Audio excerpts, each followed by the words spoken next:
Ladies and gentlemen, welcome back to the podcast. We are going to be on episode number 7, and I am super pumped about this episode. I get to interview the owner of Uo Outlands, which I have been playing lately. You can check me out on Twitch under Mustache Gaming TX. I've been playing Outlands just as a new player, just checking it out. I've thoroughly enjoyed it. And I think this is a very rare opportunity to talk to an owner about, peel back the layers. How did Outlands get to where it is? And, what you're going to hear, at least I was very surprised to kind of hear like his story and what his passion is for UO. It definitely is not what I thought it was going to be, right? Because I don't know. At least for me, I have like a preconceived notion of an owner is, I don't know, maybe someone who's just really running a business, right? And they may have kind of lost some of the creative direction, or over time, it kind of gets lost in the weeds because, it's very difficult. And his name is Owyn, and again, we went 2 hours on this podcast, and I felt like we were talking for, damn near 10 minutes. So I definitely am going to plan a follow up with Owyn because you'll see at the end, kind of when he gives a roadmap of what's going on with Outlands. I want to chat with him again for sure, because this shard is just. It is peaking right now for population, for growth. I mean, we're seeing something special here that we have not seen in a very long time. But I think for me, as talking to Owyn, where the buck stops there, he is the man, and you kind of get a real human side to an owner's perspective that you don't really get to see because everyone's whining, BSing, sometimes complaining, trolling, whatever. But all these patches, all these design decisions, they fall on his shoulders, and it's a very tough burden to carry around because out of everyone I've talked to, I don't care what chart it is, these people aren't doing this for a full-time job, right? That's kind of the, I would say oddity about all this. They keep the lights on for sure, but these guys aren't pulling, a $50,000 salary or something crazy from this. They're just not, right? So, I mean, this is such a passion fueled project, and talking to him, you'll see. I mean, we go on quite the journey, I will say. And if you guys, really enjoy this, please let me know. Email me, comment, talk to me for sure, because I want to get candid feedback. I know I really enjoyed it. It's so much fun. But I will get this published, and I apologize. I was slacking a little bit on the YouTube uploading. I didn't realize how many people wanted to see it on YouTube. So once I publish this out, I'll get on the YouTube within that day or the next day for sure. We'll get it up. So without further ado, I'm going to go ahead and roll the clip, and I hope you guys sincerely enjoy this, and we'll see you soon. Alrighty. All right, folks. We are live and direct here. I am with someone who I have been trying to get for a while, and I'm very excited that I have the infamous Owyn on the podcast. And, folks, I can just tell you, buckle up, because I am very excited to hear what he has to say. So, Owyn, I want you to give give me the elevator pitch, who you are, kind of, maybe going a little bit about what is, how is UO, how did it come into your life? How did it grow? That kind of thing. Sure. So I'm Owyn. I'm one half of the founding team of Outlands, and I started playing UO in 1999. Oh, I was a member of an online community at age 11, Wow. and was playing this sort of rudimentary AI game that was um, kind of a stupid popular thing that I picked up at like a computer summer camp. So it kind of sets the stage. Computer nerd, Right. very tech forward from a young age. Really enjoyed playing more with my computer than I did with other people, and Agree. I was told about Ultima Online. So 1999, if you think of UO history, that's T2A is just being released. Right. Came out in October of 1998. And this girl that I was friends with on the internet said, you have to check out this game. You can be a wizard and play with a bunch of other people and, give it a shot. So Okay. I'm originally from small town Canada, from the West Coast. And finding a game like Ultima Online on the shelves of the nearest computer store wasn't going to happen. So Right. Amazon's just started, I think, around then. So I remember special ordering Ultima Online, Wow. and the second age box arrived, and I was so excited. I read it from front to back. That manual was, Didn't it you come with know, a semi-thick manual? I think that's when I saw yeah, it too. yeah, it was battered and beaten, and this was like pre cell phones and everything else. And Right. in our house, we had a basket next to the toilet, and it had magazines and recipe books and everything into it, Yeah. so you could Right. read while you were taking a shit. And that's where the UO manual lived, Yeah. and it was well read, let me tell you. So 1999. My mom is terribly afraid of the internet. She Okay. doesn't want her business computer to be attached to it. She's worried that, some hacker's interested in the bookkeeping for the family business. So Right. she's not going to let me use her credit card to sign up for an online game, let alone spend Okay. $10 a month. That was just ridiculous number. Right. It wasn't going to happen. So the options for me were, I wasn't going to play OSI, so I actually never played the official game servers. Interesting. Okay. Yeah. I went straight to the free shard world, um, and it took a while before any of them were available, so I couldn't actually play the game right away. The first server that I played on was called Sentinel Heights, and it was a Okay. sphere server run by a husband and wife team. Very Trammel, bank sitter, ugly hues, but Right. they were really dedicated to it. I think that they were um, on disability. They had a lot of time to spend on Right. this game, and they really created a family. The story, as it goes, is that Death Raven, who is the administrator, was deaf, so she really enjoyed having this online world to communicate with people, and was very keen to create a sense of community. So that really became the virtual chat room Ultima Online founding. Right. I vision of Ultima Online for me was definitely that. And Sentinel Heights went through a bunch of different variations. It was first Sentinel Heights, then it became Epsilon Eridani, like the name of a constellation or something, and then it became Uh-huh. Oblivion.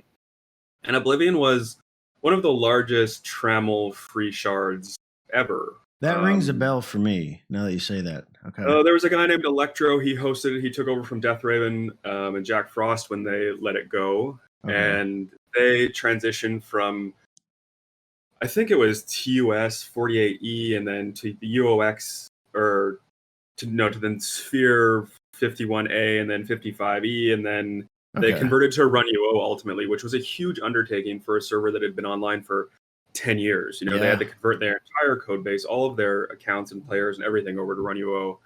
And then, anyway, Oblivion was online for quite a while. And right from the get go, I was much more interested in creating and running the game than playing the game. Right. So I petitioned Death Raven when she was running it to let me be a counselor, and that was my first foray into working on an Ultima Online project. Was Okay. then. And we're still talking dial-up days, right? I want to set the Well, stage. yeah, I was lucky in my hometown because we had cable. Wow. Cable Okay. came really quickly. So I tired of Oblivion, and I wanted to do my own thing. And I had a computer, I had a bit of knowledge, and was learning how to code, HTML and PHP, and playing around with websites and web design. And Sure. like any, you know, precocious 13-year-old Ultima Online player, I thought I'd launch my own shard. And Yeah. Sphere was really turnkey. So I just downloaded Sphere and started it up. And I remember telling my mom every night before I went to bed to not turn the computer off because everyone would get disconnected. Right. All 12 players were going to get knocked off. And during the whole Oblivion thing, there was a developer there. He called himself Erast, and he learned how to code for Run UO. So learned C#, taught himself that for the game, and then we kept in touch. And he ultimately went to college to study programming and game design, and now has a job working in the industry because of that programming knowledge. And we had always talked about launching a shard together, doing a real project. He would code, and somewhere along the way, I guess it was like grade 10 or so, I let Ultima Online go. I had school to focus on. I had aspirations to get into medicine and be a doctor, and I needed to really focus on school. And also, as soon as I got my driver's license, my social view opened, and I was enjoying high school and everything that comes with that. So I let Ultima Online go around grade 10. But I fondly remember, running home as soon as the bell would ring to play Capture the Flag at 6 o'clock Eastern, because I was, in the Pacific time zone, and the shard I was playing was on the East Coast, and I'd run home. And there were a bunch of shards that I played in between then. I left Oblivion. I wasn't really interested in Tremel anymore. The idea of UO being a virtual chat room was less interesting than actually playing the game and getting to know how to play the game. So there were a variety of popular shards that I played between then and then when I let the game go. So your first, introduction to UO was Tremel. That was what you were used to. Yeah, absolutely. And it was a very creative idea of Ultima Online. It wasn't, they had no interest in maintaining UO for what it was or being authentic to the original game's design. They just used it as an engine to do whatever they wanted. Gotcha. And that really informed my idea of Ultima Online. They did all kinds of crazy events and quests, and they didn't adhere to the lore, and they really just used it as a base. And ultimately, that's kind of where we are with Outlands now, is just using UO as a base to do whatever we think is interesting. Well, and I think it's fascinating to me because, like you saying that, it kind of, it's making sense why Outlands is kind of shaped the way it is, because in my opinion, Outlands is extremely unique, I will say, in today's like UO shards, without a doubt. Yeah, definitely. We just do whatever we want. I think that's the main thing. I think, and this may be fair to say, you do whatever you want. However, it feels very structured, is how I would say it. Because, and we'll go off topic here for a second, but, I didn't play Outlands for a little bit because I was really off-put by the customization. Because I am, I'm an old guy now, get off my lawn mentality. I like the way it was, these typical UO things. But I finally said, okay, let me get over myself for a second. Let me just fire it up and let's just give it an actual chance. Right. and when I did, it was like, and really, I've done my whole Outlands career streaming it, and that was kind of my promise, was I'm going to stream my experience. And it's been like, it's really like a new game. I have no idea what the hell I'm doing. I feel like I'm almost in the wilderness hitting a bear, because I don't know. Like, I don't know. And even, and I really appreciate this now. I didn't think I would, but I knew the original UO maps like the back of my hand, Moonglow, Britain. And now I get in here and, man, I'm even on stream making a fool of myself. I don't know how the hell to make it to the moon gate because I'm, running up a stair and I'm hitting a dead end. I'm like, oh God, this is embarrassing. But that's just like, that's really how it was though back then. So, and where I'm getting at, Owen, I guess, is you are really recreating some of the experiences that, people have had before by offering something new, if that makes sense. Definitely. I think we're very cognizant of giving people the nostalgia hit that they want when they need it. You know, we have Right. those sorts of hooks that are built in, like the fact that Andaria looks a lot like Britain and that Cambria feels a lot like Trinsic, and Right. those were intentional choices that we made. But even Okay. down to different things like during our Christmas event or Christmas season, players could farm in dungeons, and there were snow globes that were dropping in different dungeon hues. And I got so many messages from people saying, you know, that was their favorite part of OSI was collecting all of the town snow globes. Right. Oh So yeah, I for remember us that. to add in those little things that remind people of the past helps them connect to Ultima Online, but also feel more ingrained in what we're doing on Outlands. Yeah. And I think that UO in general has a huge barrier of entry. The game obviously now has a 24-year history of yeah. growth and additions, and a lot of those tangents went off in really random and weird directions. And Yeah. it's like a place and a time that you had to be there and you had to know it and you had to read the patch notes and really get involved. And also, a lot of those moments were when people left it behind because they felt like it went too far away from what they knew as being traditional UO. Right. But it was Well, really a conscious decision for Luthien and I to not try to make a standard shard because those giants exist in the field already. right. You know, we have our competitors, you know, namely Ultima Online Forever that does something very specific, and Ultima Yep. Online Renaissance that does something very specific. And then there are, you know, a handful of other shards that are all doing their own thing. You know, some that are trying to mimic exactly what's going on in official UO and just offer it for free. Right. And when we joined up and set out to make Outlands, we knew that we weren't going to just do another shard. You know, we could have easily done that, you know, use the original map and then through, you know, the aspect system and the achievement system and whatever else on top. And it probably would have been a great shard. But I think what really separates Outlands and makes it unique is the fact that it has a custom map. And Yeah. it's exactly for the reason why you described, because you're lost again, you don't know where you're going. Every turnaround, you're finding something new that you've never seen before. You know, some people are still learning about secret passageways, or they're seeing something new, or I've added something new and didn't tell anyone, and they're discovering it for the Oh, first time. yeah. Because I And that's a mean, huge part of the engagement. just what you said about collecting stuff, and I will tell you, me playing even last night. I guess a spider antiquity, I guess, like fell on a corpse, and I looted it. I'm like, I don't know what the hell this is, and then Yeah, my chat, congratulations. some guys like, holy crap, dude, you just got that drop. I've been trying for like months, and this guy's helped me out when I first started. I'm like, dude, I said, if you want it, man, you know, I'll just straight up give it to you. I'm like, I don't at my UO career right now, I don't have a way to show it off. I don't have a house. Right. I'm like, it's just gonna sit in my bank. I'm like, if you want to give me a couple gold coins for it, dude, I'm all in. But he helped me at the beginning, and he ended up, I think, he gave me like 95K, which is huge to me. I was like, dude, cool. Like that is Nice. totally awesome. But it was something like that where something drops, and I don't know about you, and I think most people are like this, but I love gambling, right?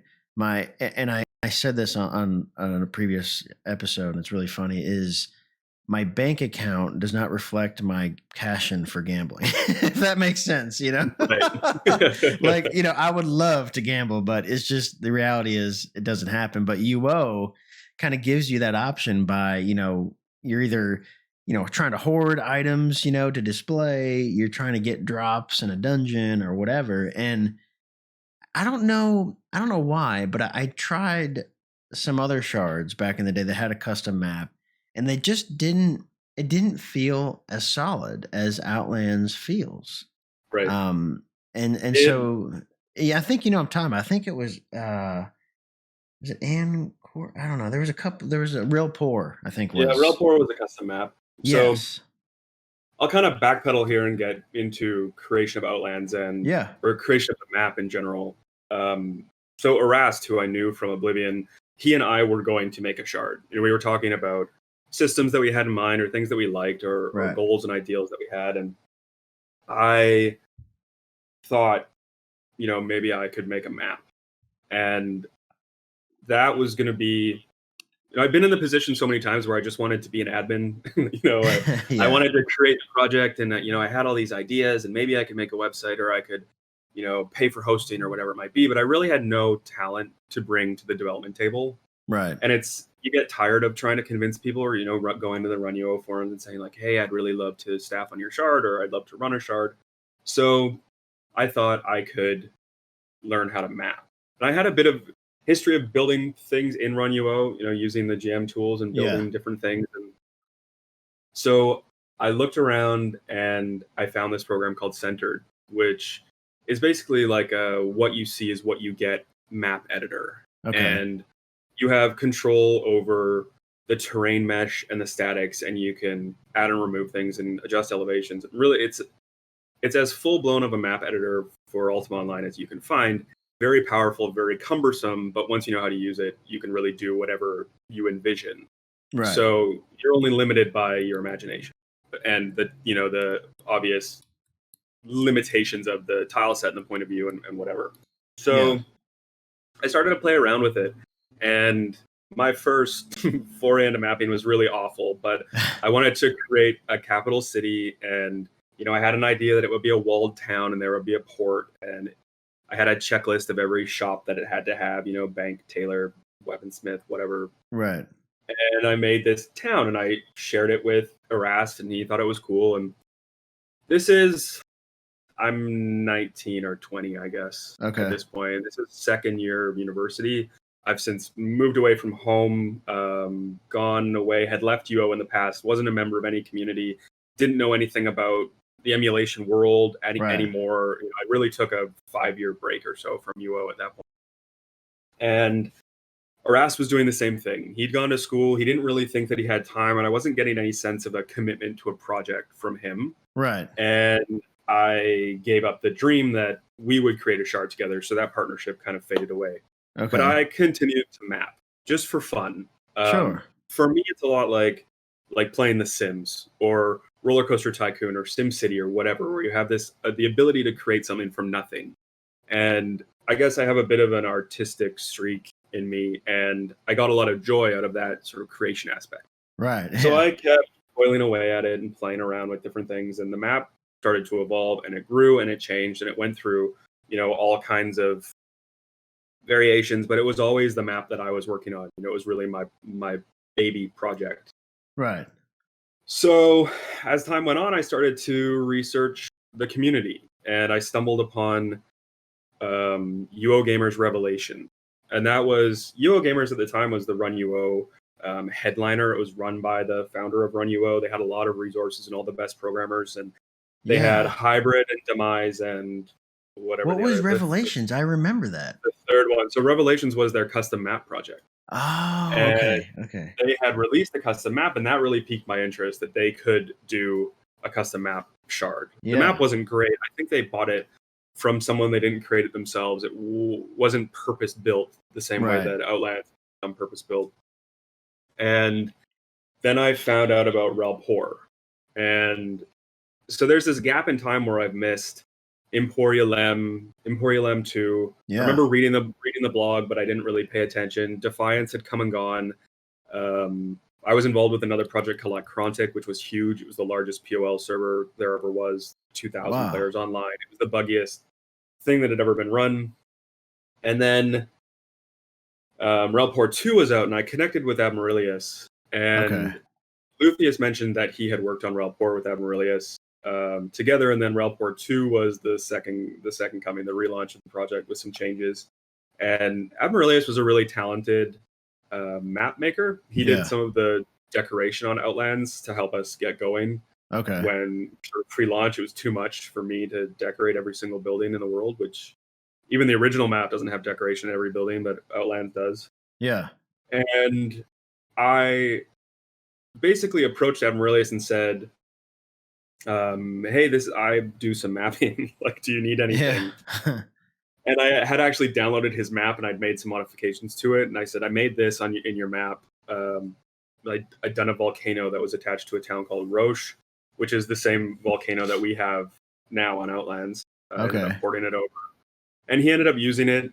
And then I built a stone dungeon for them, which was he called it Mount Owyn, because he kept asking me for a name and I kept not having a name for it, and so he just called it Mount Owyn. Yeah. And then I built a dungeon for them called, or Mount Owyn is now Mount Petrum, but I rebuilt it for Outlands. Okay. And then I built another one. He wanted a swamp dungeon. It's called Muskeg Chasm, that became Darkmire Temple with a major overhaul. So that was really my first. It was the first time that I had built anything, and I was able to see players walking on it, right, and actually interact with it. Yeah, interacting with it. It was spawned. It was really exciting. That was kind of a rush to have spent so many years working on something or honing a skill or learning how to do something, getting to the point where I was comfortable to approach an active shard, one of the most popular shards at the time, say, hey, I'd like to be involved in your project. And then to see it come to fruition. Those files were delivered to everyone, and then to be able to, he gave me counselor privs, and I became involved in the community, and called myself Terminus, I think was my handle at the time. Okay, yeah. And then Relport closed. I was involved. I watched its major decline. It was a really toxic community, just full of assholes. Right. A lot of whom ended up coming to Outlands initially or helping us with our beta. A lot of whom are gone now. And I connected and made friends with some really great people who are still very loyal and play Outlands to this day. So Relport 2 closes and Ancorp 2 is still going, and that's the project that Luthius is involved in. Okay, yeah. So I have this idea that I want to run my own shard. I saw Admiralius running Relport 2, and I knew that I could do something similar or wanted to do something similar, but maybe with less of the shortfalls of watching projects gone by. Yeah, that makes sense. So, a bit of an elitist, only want the best. And I remember logging onto the Uo subreddit, and Luthius had made a post about an expansion for Ancorp 2, and it had all kinds of really cool stuff in it.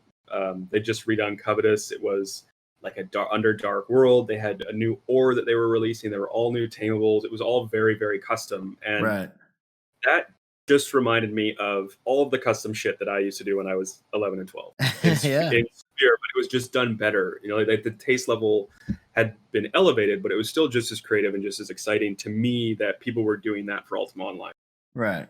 So I had set my sights on Luthius. I don't know if he knew that he was a mark at that point, but I knew that I would infiltrate Ancorp 2 by offering them map work, and Ancorp 2 was failing internally by the time that I got there. It wasn't a super positive working environment, and when I was there, I did 4 dungeon rooms that never got used. Luthius ultimately resigned from the project while I was sitting in the staff channel.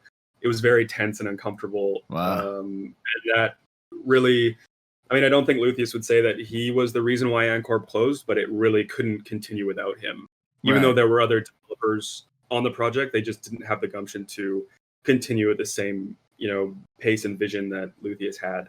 Well, and I think Luthius is very humble, and I think he undersells what he's able to do. Yeah, he's insane. It's absolutely crazy what he can do. So at that point, I knew that I wanted to be in a relationship, building a project with Luthius. And I think he touched on it in the podcast that you did with him, that we would create a shard together. We kept in touch for almost 3 years. He was coding what he wanted to do and what he wanted to work on. He had prototyped the aspect system and the housing system and the vendor system, and Smart Harvest was on his unique ideas. He had overhauled the shipping system, which he'd already done for Ancorp 2, made it even bigger and more elaborate. And I just continued to share the map work that I was doing with him. Okay. And we ultimately created Outlands. I convinced him to do it. He was very hesitant. Yeah. He had a lot more experience in the competitive, toxic PvP driven communities of Ultima Online than I did, and he had been terribly doxxed on Ancorp 2, and there were some really heinous, horrendous players that treated him really poorly, and he didn't know if he wanted to get involved in an Ultima Online project again. Sure. knowing the scope and the commitment, and there I am, naive and excited, and I think You I'll got do a fresh great job. legs. And yeah, Yeah. very, very fresh legs in terms of running an Ultima Online shard. So I somehow convinced him. I think our individual work just got to be too far along that, at this point I've spent 5,000 hours, maybe more, building this map, and I'm Right. thinking, what is the point of all of this wasted time if people aren't going to be able to see it? So I started sharing screenshots of the work that I was doing on Reddit. I kept talking to Luthien. We agreed that we would create something. Initially, he couldn't remember the name, but I had pitched New World because it was literally a new world. Right. New Yeah. World, he had pitched Wildlands, I think, or something similar to that. And ultimately, he decided on Outlands, and we made Outlands a real thing. Shout out to the name because I think that sounds a lot better than New World. Yeah, I think so too. And there's an actual New World MMO, right? Yeah, now there is. Yeah. For sure. That wasn't a thing back, Yeah. 7 years ago or whatever, when we were Right. talking about Outlands being a project. So we hashed it out. Luthien and I have a really strange working relationship where we don't talk. We don't have voice communication. The only time I ever speak to him is when the shard crashes at 4 a.m. and I have to call his cell phone and wake him up and get his help, get it going again. So we really have this extensive history of typed conversation where we go back and forth, and we just agreed that he would be the mechanic brain behind the shard, and I would do everything else. Right. So all of the visual aesthetic, obviously the map, the community administration, legality, finances,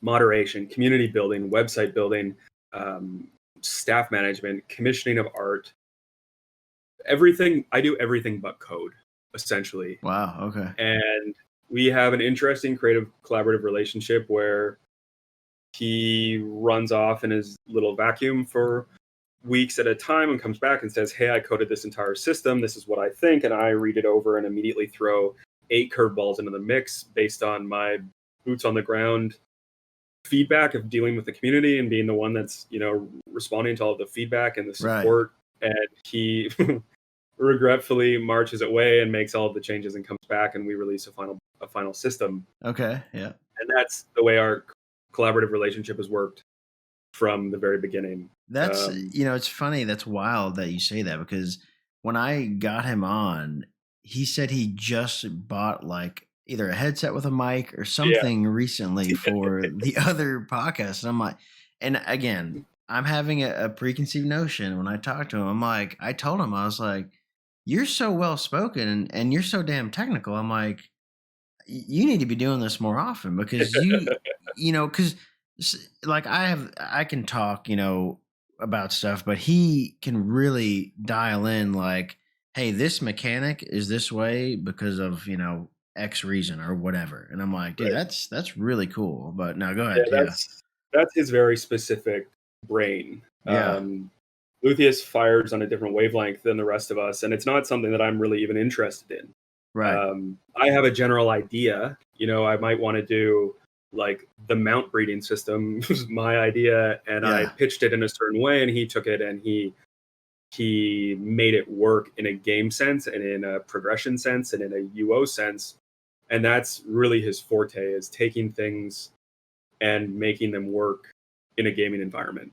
Yeah, you take it and run with it. Yeah, for sure. Yeah, and he has a really well-rounded gaming knowledge. I guess he plays a lot of games and he has a lot of different points of view, and he's able to apply those sorts of ideas to Ultima Online, but also he knows from past experience in UO and past experience in free shards what works and what doesn't. And a lot of those things are the success of Outland, is what he's ultimately done with the progression-based systems and the things that drive the day-to-day gameplay on the server. Well, I think you know this for sure, that they're the UO community, right, sometimes gets caught in this circle jerk mentality where it's it's just UO and that's it. Any other game, any other system is trash, right? Right. When in fact, and I think, you and definitely your team seem to do this, where, hey, we can look at another game and just kind of see, what do they do? What is Yeah, their style? what's working. And I think Yeah. that's definitely one thing that we're very mindful of is that we have no interest in what other servers are doing. Right. Uh, we very much keep our blinders on in terms of development. Granted, right now there aren't a lot of other shards that are doing anything exciting to watch, but that hasn't always been the case. When we were developing Outlands, there were other active servers that were doing interesting things, and we kept our eye on them. But now Right. our frame of reference definitely is other games. What are other games doing that are interesting and is successful that we could potentially port into something for Outlands? Yeah. How do you make it UO style? Right. Right, and there are inherent limitations to what can be done in UO, or any game, I think. But Strangelands is a good example of something that maybe doesn't necessarily work because of the limitations of UO. Right. Where you're supposed to be anonymous and you're going solo and you have your own gameplay, but the reality is that there's voice communication, there's serial tracking, there's map tracking. It's very hard to make UO Right. an Yeah. anonymous single player game when the whole nature of it is that it's an MMO and you play with other people and you're meant to group up. And so those sometimes the ideas are a little bit of a miss. They're still Yeah. fun and they still work, but they don't always hit the mark exactly like we'd hope. Well, But it's a typical. It looks, on paper, this totally makes sense, but in application, it may not. right, Right. and Yeah. we learn from that, and we rebound, and we pivot, and we try different things, and we're always just trying to keep it fresh. So to keep us back on track here, I think I already know this answer. I'm pretty sure. I'm assuming you can answer this. Would you ever? I know you've never played OSI, but if they brought back, pre-Trammel shard or whatever, would that pique your interest at all? Yeah, I think I'd dive into that. Okay. I don't think it's possible. I think that's the main reason why that question's fun to think about because I don't Right. think they'd ever do it. Well, I there's think rumors that they lost the code. I don't know if you've heard yeah, that. I wouldn't doubt that. I think their version control was really poor, and they've gone through so many different developers that they don't have anything archived. Right. At one point, I still am trying to create new clothing, like wearable, equipable animations Yeah. for our games that we can have what players are wearing on the paper to all match what is in their in-game avatar. And I found the original artist who did it, who did the Wow. character animations, to see if he still had an archive of his work from that time, and he didn't have anything. Of course, I mean it Wow. was ages ago, but I think in general all of that stuff's sort of been lost to time and Right. lost in company handoffs from Oh going yeah. from Origin to EA to Broadsword to Mythic to whatever. It's all just Yeah. not there. But I think Well, people thought when they saw World of Warcraft doing their classic server, the throwback and the popularity and the hype of that maybe UO would Well, jump there's on that there's opportunity. certainly demand and a cash grab to be had, right? Let's just all say it out there. It's a business, right? And that would increase revenue for them, even if it's short term. Um, they would make money off it, but I just don't know technically if it's possible. I don't think it is. Yeah, I mean, it's so possible. That's the thing that's crazy about it is that we could go download a repo for ServUO or for RunUO and have an exact replica, essentially, of T2A in Right. 1999, and turn that on and fire it up, and it would be online in 3 days. The world would be Yeah. spawned the same way. The monsters would all be the same. Teleporters in place. Houses all functioning. Whatever built-in bugs. All of that is done and available online for free. Yeah. Oh yeah. So think that they can't muster that or look at what's online and available and backport it and attach their account system and billing system whatever to it is just kind of disappointing and speaks to how little they actually care about their game, and the only reason why they're keeping it online is because players have houses and they pay their subscription fee and Right. they're attached to some interaction they had with their neighbor in 2003, and it reminds them of a good time in their life. Yep. Oh no, for sure. So and we're gonna probably touch on that here in a second, but have you ever? I know you've, obviously you're a shard, owner right now, but have you ever either, led a guild, been involved in a guild, or what has your experiences been with that in UO? No. Nope. I've Okay, yeah. never I've never really been deeply ingrained in a guild. Um, so I've got a siren going by. I don't know if you can hear it. Oh, you're good, man. Yeah. Um, No, I haven't ever really been deeply involved in a community other than communities I've created. Right. That makes sense. For better or worse, I'm deeply ingrained in the Outlands community. I know a lot about what's going on, but I've never run a guild, led a guild, or been heavily involved in a guild. I often think which guild I would join on Outlands if I Right. was a player, Yeah, who yeah, I yeah. would want to hang out with, because I definitely keep tabs and look around and have relationships with some key people on the server. But So let no, me I've ask you never. this. And I don't, and I think you can say this. I don't know. What is the, and don't tell me the name, but numbers wise, who has the biggest guild? Like what, how many people are in that guild, would you estimate? I think our biggest guild has 550 characters Wow. spread over about 250 accounts. Oh, Wow, that's a lot of people serious. think the biggest guild. A lot of people think the biggest guild isn't actually the biggest guild. So if they Right. actually dig into the numbers and see which Yeah. guild is the largest, they'd probably be surprised to learn who it is. That's really Um, cool. So that's a I don't fun I one. don't mind Yeah. to tell you our number. The largest guild on Outlands is Path.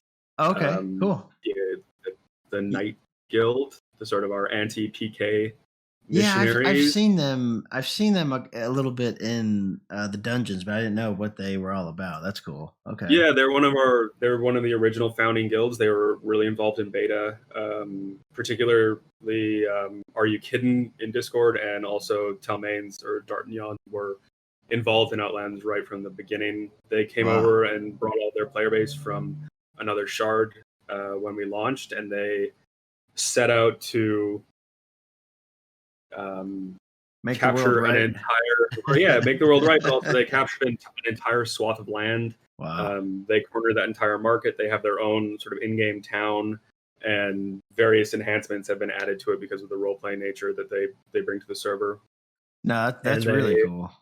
they worked with Eric on a few quests, and they were really instrumental in Ossuary 4 opening and defending the borders. And in the quest sort of RP side of Outlands, they're very heavily involved, but they get a bad rap because they're also killing all the PKs, which makes the red population think that there's favoritism on Outlands because Yeah. of. Anyway, There always is, Path Owen. the Yeah. largest, and then LOD really came on strong when we launched. That was a guild who was run by Chill, who's since been removed from the Shard, Okay. and now that's Face Guild, which is run by Delphi. I think they're number 2, and then Beard Brothers is number 3.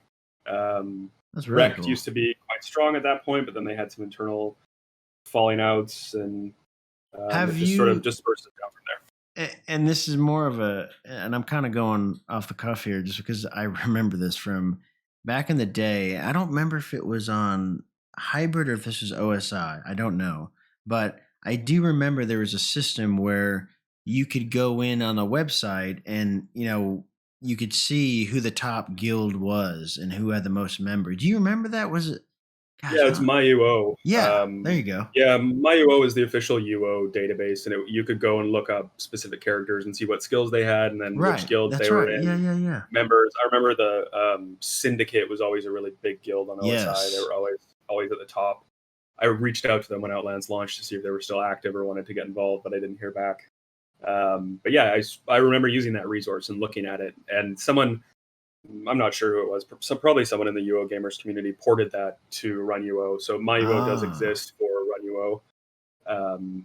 We've always just felt like it was our general philosophy is that we want to keep everything funneled in game. So that's why all of okay. our leaderboards are displayed in game and not on a website, and why your customizations and achievements and all of your skills and everything are all visible in the game, so that people aren't taken out of the game to go online, or they're not using another different platform to view information that we present for them in the. That's totally fair. Yeah, no, it's an interesting design decision because, I mean, hell, back in the day, you didn't have many ways to present information. It just didn't Right. exist. Where now, yeah, you got 80 different messaging platforms. You got, Right. Yeah. it's Yeah. outrageous. So I okay, wish that more that people makes sense. use the forums. There was something so great about the heyday of forums, where you could actually Right.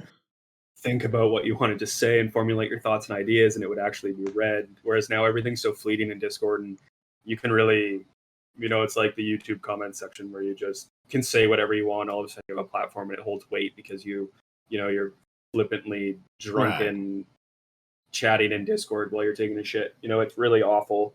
But yeah, we Yeah. try to focus our platforms on as few as possible. No, that makes sense. Yeah, that real time, I think, definitely has a downside for sure. Yeah, that stream of consciousness, it's rough. Right. I've been victim to it many occasions, speaking my mind when I probably shouldn't have, or being unfiltered when I should have maybe been more conscious of what I was saying. But for better or worse, it is what it is. Yeah. No, I totally understand that. So, what is your, I guess, strategy or plan to attract new players to Outlands, or is there one? Like, what is your philosophy on that? Well, we Outlands grew by word of mouth. Yeah. I think our initial, we formed the Discord community and we started sharing good work, and I think that has been the key to Outlands growth and to attracting new players or players in general, was just that we were sharing what we were up to. And the proof's in the pudding. Yeah. Yeah, I mean, people, I know, like you mentioned my UO, or seeing characters online. I remember going, in the computer lab in elementary school and looking up my UO in my free time because I couldn't play the game, but I could use the website. And Okay. I think a lot of people, if they're interested in UO or they've had a hit of UO or been addicted to UO at some point in their life, they're interested to see what people are doing that's new with UO. Right. And they actively go and search for that. It's why we're so transparent with our patch notes, and why we share so many images, and why we announce what we're doing, and why we keep the community active, because I think that UO fans in general want to see content and they want to be drawn towards something. And it might be, I recently revamped some dungeons. Yeah. Players had been asking for a long time that I make dungeons less linear, and I fought it because I didn't really agree or understand why they were asking for that. And I put those patch notes up with screenshots, and I got about like 3 or 4 messages, which means more people felt that way, if that's the number of people that are reaching out. And they said, thank you for making the changes to those dungeons. I'll definitely come back to the Shard now. Wow. And I think the key to the success of Outlands is because we are keeping it fresh, and we're sharing content, and we're presenting it in easily digestible ways. For sure. To the community. So there's that side of things, the active development that we're doing, but then there's also the cohesive marketing vision of Outlands. We have one logo that's spread across all platforms. The website and the forums are married together. The launcher looks the same. Right.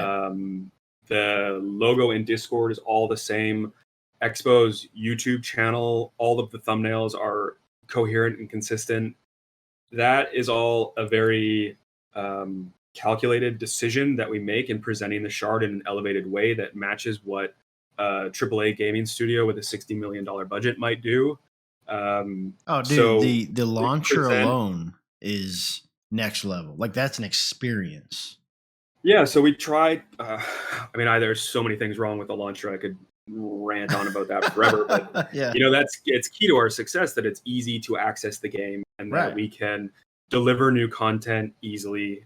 It's going to be getting easier because it's a bit slow for some people now. But yeah, it's that very concise marketing vision of how Outlands portrays itself into the world that is a huge draw to people who are tired of the unreliable free Shard community, the hack and slash, throwing shit up, buying a template website, whatever. There's just a lot more effort and perfectionism applied to everything that we do. Yeah. And then part 3 of how we attract new players is the advertising that we do. And where are you guys advertising? Yeah. We advertise on YouTube, Reddit, Facebook, and Google Ads.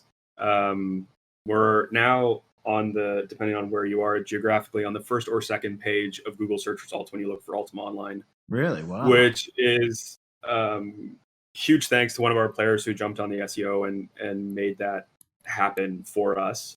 So if you're looking for Ultima Online, or you're curious about Ultima Online, chances are you're going to find Outlands.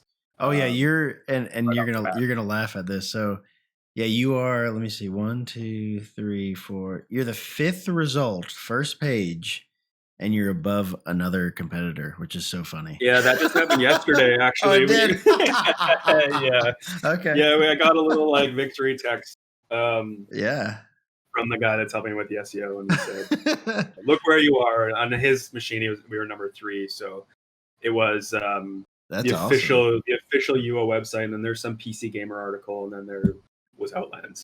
No, yeah, And you are above that article. Rock paper shotgun is below now. okay, great. So, and I for would tell for you you, it's this. different for everybody. Yeah, exactly. Depending on where you are, and I would tell you, like, I just got involved in Twitter and some of these other platforms, dude. I am a fish out of water. I have no idea what the hell I'm doing. It's a like I guess as advanced as I think I am, social media world. Yeah, I have no clue. Yeah, What I'm we doing. just launched the Instagram as well, which is a strange platform to advertise UO on, but I think there's potential with the Yeah, graphics and the map work that we've been doing that the UO Outlands Instagram would take off in some way. And then Expo does the Twitter, and we've had some interesting tweets from Richard Garriott and reposting different things that we're doing. And then, of course, YouTube. Expo does an amazing job of YouTube. His yeah. real, I mean, Expo's my right hand. He's the saving grace of Outlands and everything that goes on. He's really an unsung hero, though I try to sing his praises as often as possible. But the YouTube Sure. channel is really amazing, and his primary focus is making videos for Outlands. And I Oh think yeah. our launch video has 20,000 plus views now, Wow. or maybe even more, which was a huge amount for a free chart or for any video. Oh no, it's. I mean, I can just tell you, yeah, it's next level. And I think we discussed this, but when I was streaming, I think it was Friday night. There was 3 dudes in there and again, I'm assuming if you are in my stream because I'm just streaming to UO, I'm not streaming to a general whatever. Like it's very niche. You're searching for UO, so you have some sort of idea of what this Right. is. But these 3 guys came in, they're like, "What game is this?" And I thought at Yeah. first, I'm like, "Am I being trolled?" Because I'm like, I Right. don't know. But no, they literally had no idea. And I gave them the website and showed them, here's where you download it. And it's crazy for us. We know UO so well. We're like, oh, it's just another launcher. But Right. to a new person, it's very cohesive, right? It makes sense. I think UO has at its peak there were 2 million subscribers. So initially there's a lot of people that knew about the game. And then as MMOs become more popular, EverQuest and then Right. Dark Age of Camelot and then World of Warcraft especially blew up the MMO genre. And people wonder, or if they really liked World of Warcraft, they might think, what was the first of its kind? Yeah. And that always leads you back to Ultima Online. And it if people are searching for Ultima Online, they're looking for a better experience, or they're looking for a free experience instead of locking into a subscription fee, Yeah. then they're hopefully going to find Outlands. And if they're savvy on Twitch, then they're going to search for the game and they're going to see all of our streamers. I forgot to mention that a huge part of our advertisement is our streamers. We do what we can to support them. Yeah. We don't have any official streaming capacity, but whenever I see a streamer online or I'm on Twitch, I try to throw them some bits and thank them for what they're doing. Right. We have some amazing YouTube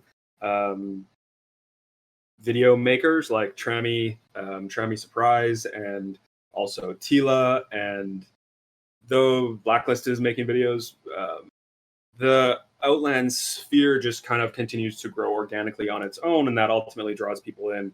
But then also the public perception and the favor that we are in, or that that the shard is in at any given time, has a huge amount to do with the number of referrals that we get. Yeah. As Sure. if you're looking for an Ultima Online shard, then and you're a Reddit user, you would go to the UO subreddit and you would see what's going on. And right now, 9 out of 10 posts are about Outlands or people who are looking for shards, and 90% of the comments are people saying, Outlands is really the only choice for you right now. Right.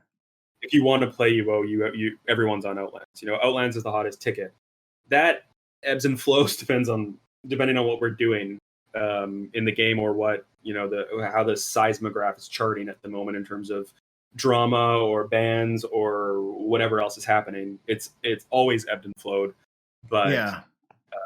that's And that I seems to be where the majority of our player base comes from. yeah, and I've said this to someone I interviewed yesterday. I was like, I think I'm gonna have to do like just a possibly, I don't know, maybe like a once a month just drama episode, because that Yeah, is like in its own world, right? The UO yeah, drama, because some of the messages I got on Reddit were just super fascinating, right? On yeah. There's some opinions, like yeah, career trolls yeah, on Reddit who are they absolutely hate me. They right, hate Outlands. They will defend the shard they're playing until they're blue in the face, whether it's a better product or not. They just can't part with what they've paid for, what they've achieved there, and they don't right. want to start again. So they go out of their way to slander Outlands until they can slander no more.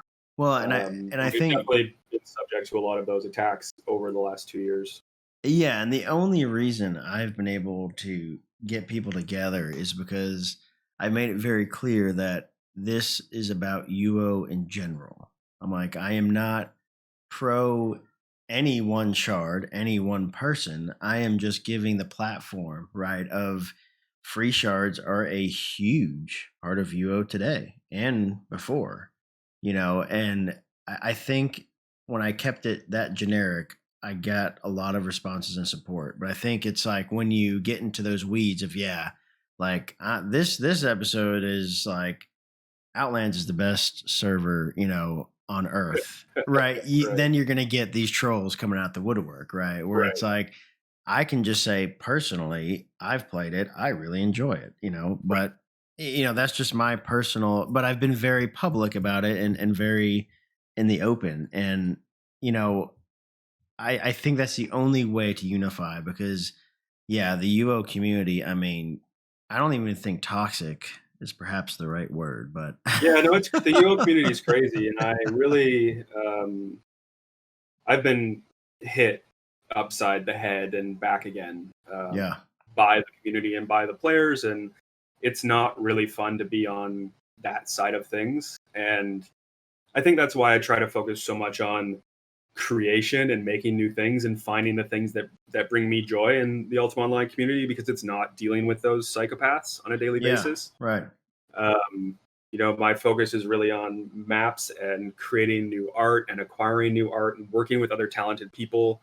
If you think we were all, 11 or 12 or whatever when we picked up the game, probably, nerdy if we were on a computer at that point. yeah, We've all grown up to now be, 30 plus, and we're probably working in a similar field to something related to tech or, right, the arts or whatever it might be. And the community is so talented. There are a lot of talented programmers, there are a lot of talented artists, there are people that are now contributing to open source clients and assistants like Classic UO, which is incredible, and oh Classic yeah, Assist.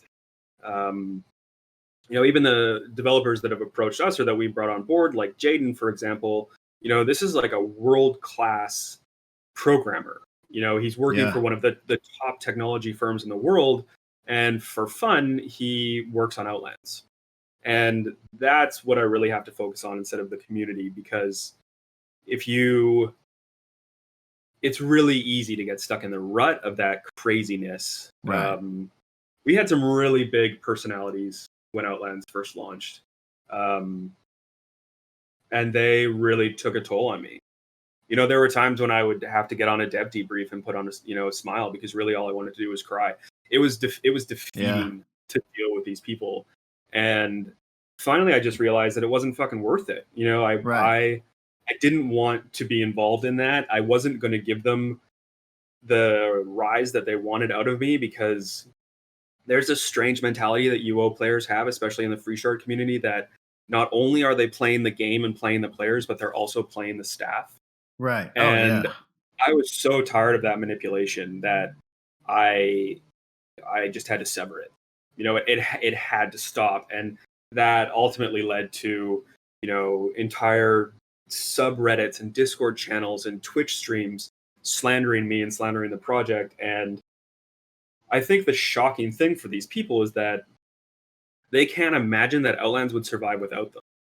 And Yeah, the exactly. reality is that removing them from the project made Outlands bigger and better, and the community more tolerable, and removing those toxic elements from the game world and from the Discord community made it Yeah. so much better for everyone, and definitely for me.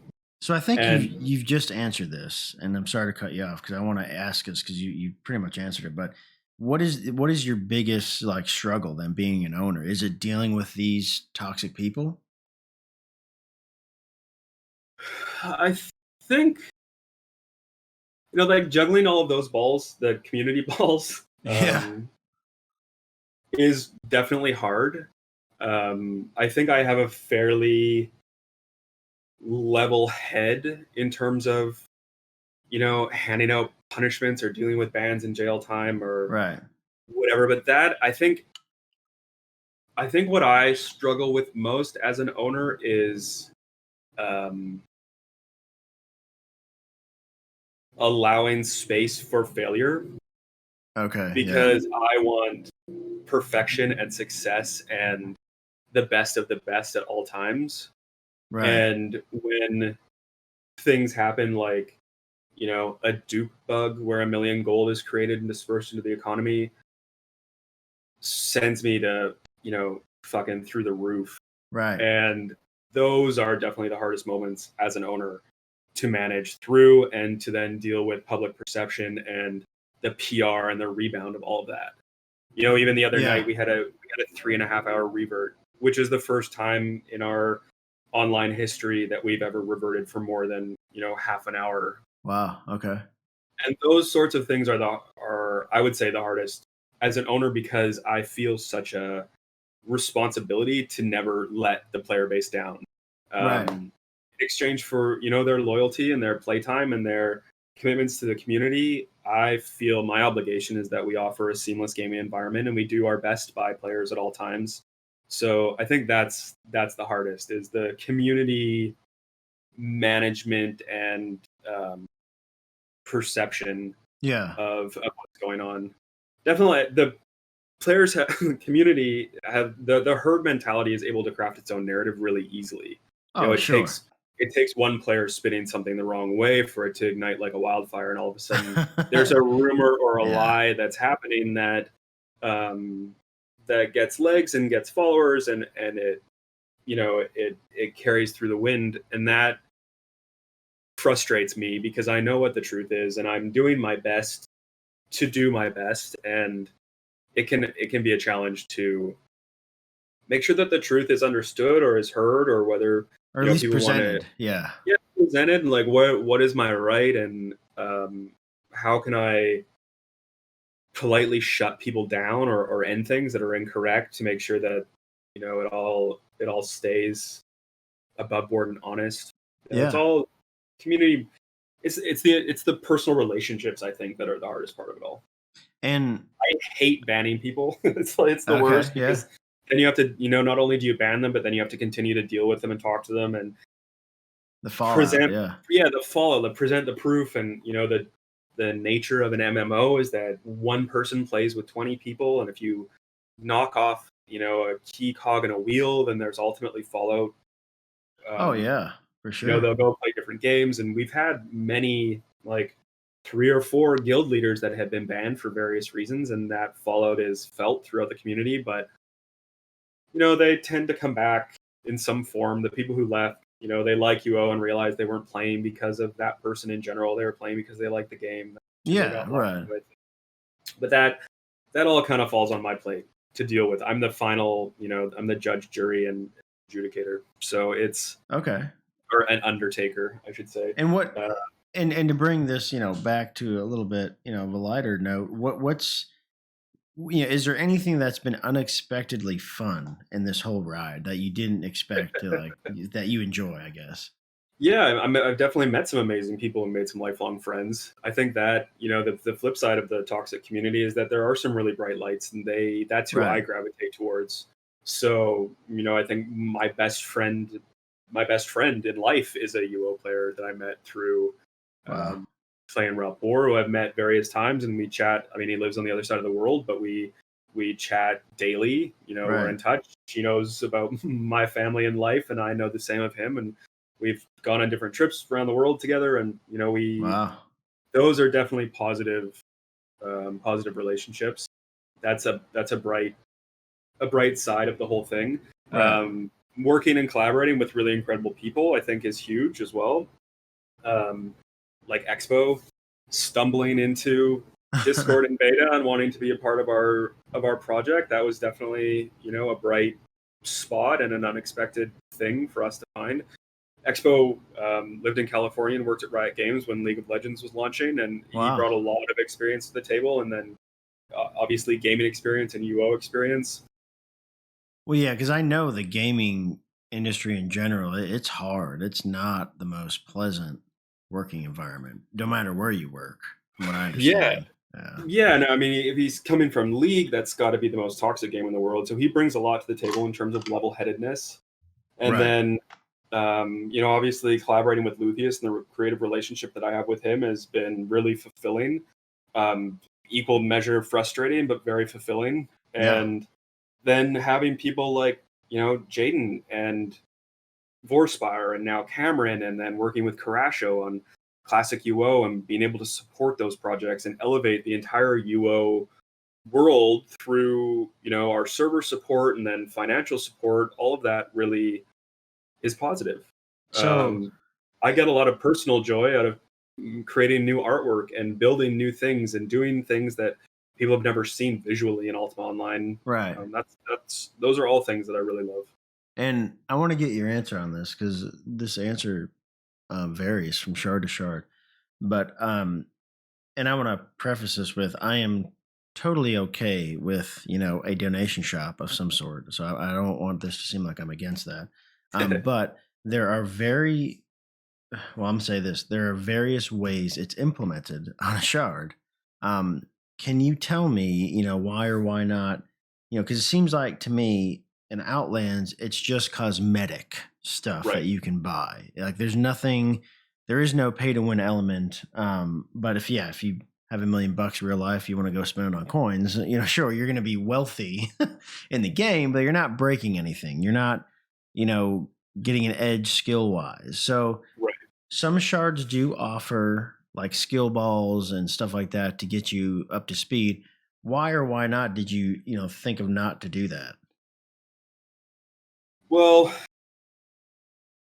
we didn't.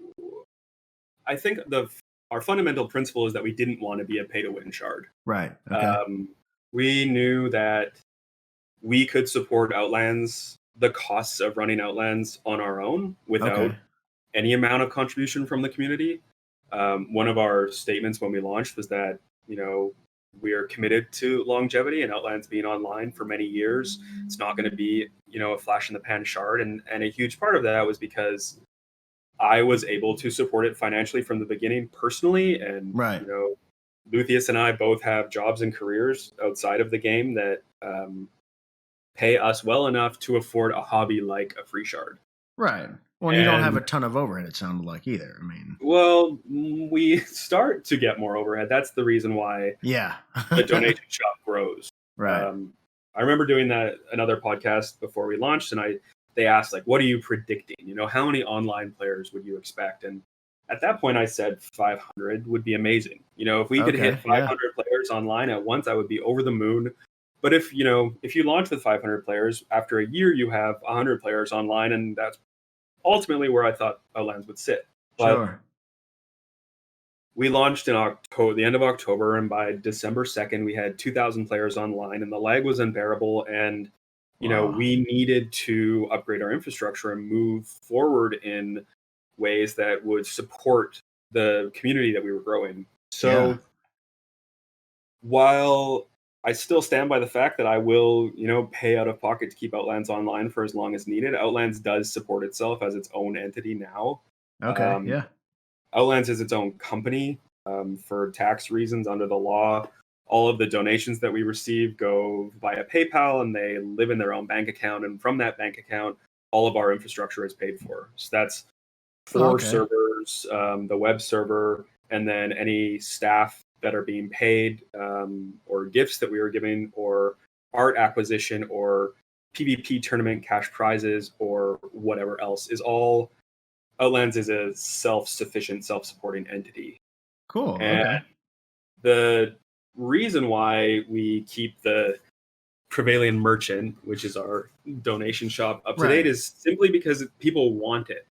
I think a lot of people, as I said, we're all now in our 30s for the most part, and a lot of players have respect for what we're doing. If they were playing the official servers, they'd be paying their $15 a month subscription. For sure. Yeah. So, in a sense, I guess it's a way to entice people to help us keep the shard online by giving them something in exchange for their donation. Yeah. So, That makes sense.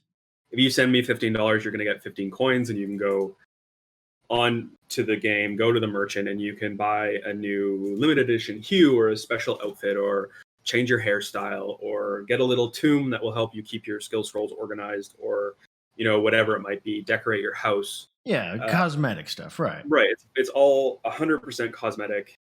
Some things we have on the merchant you can't even buy with coins, like you can't bless a rune book with coins because that would be pay to win, but we sell rune book bless deeds for gold. And then one key thing that a lot of people don't realize is that you don't need to donate to get anything that's on the donation store because everything's available for gold.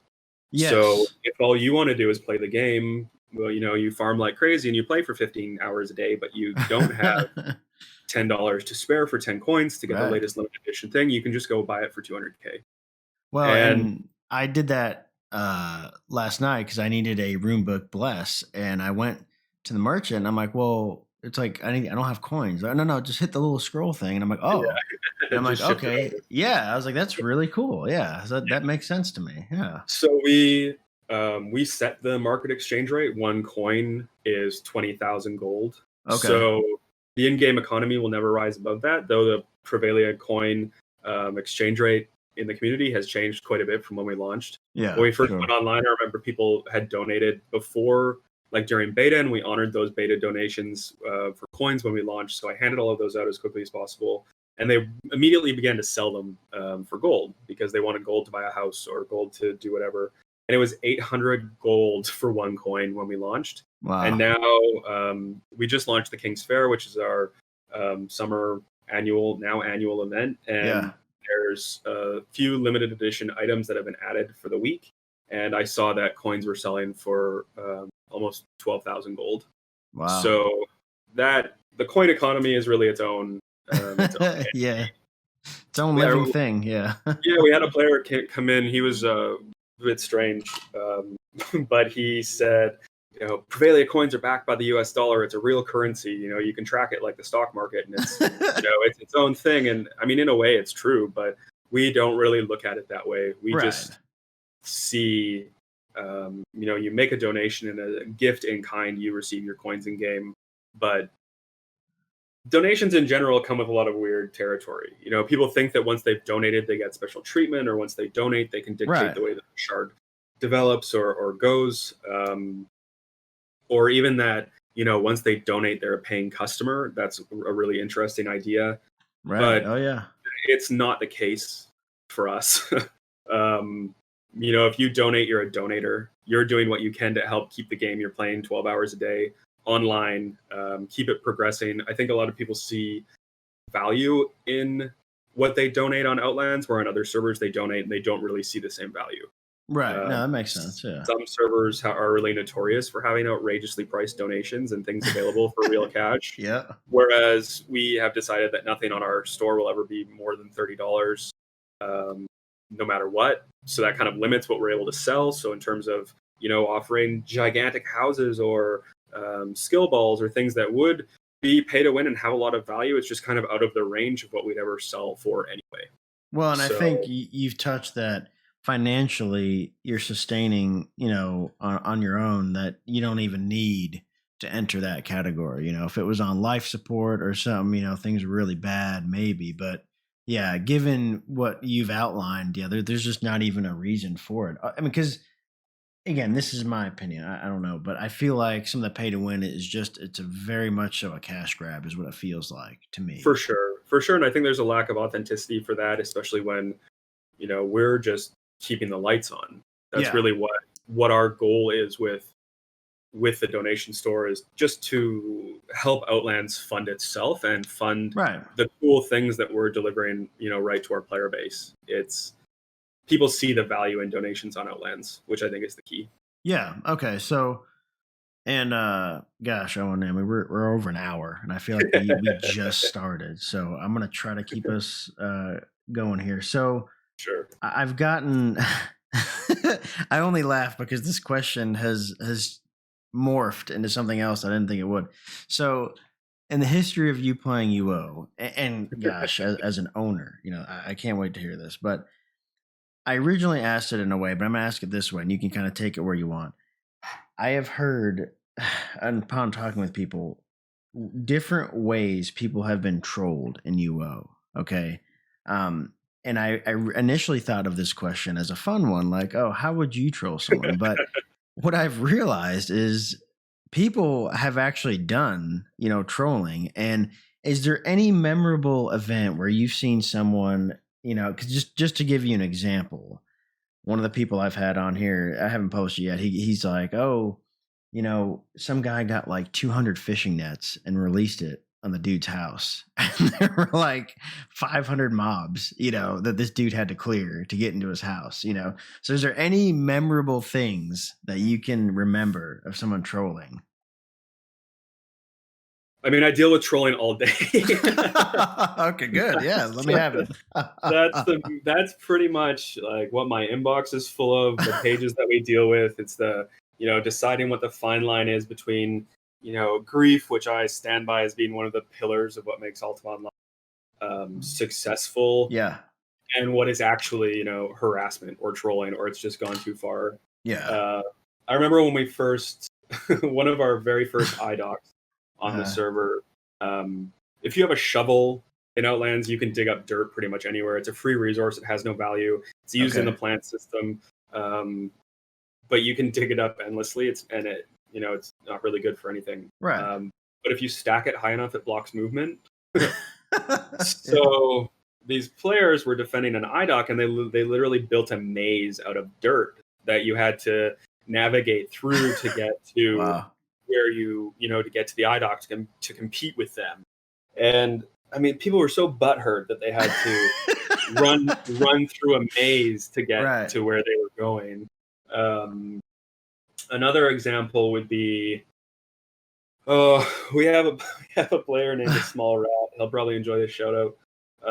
He comes and goes because he gets more and more fed up with me asserting my dominance and the shit that he does all the time in the game, but he's really just constantly doing things to fuck with people. And we have an event called the Corpse Creek Contest, which happens every 4 hours. It's one of the PvP events on the schedule, and it takes place in Corpse Creek. And Small Rat's a member of the Rat Guild, and they have a guild house in Corpse Creek, and he decided that he would win the event.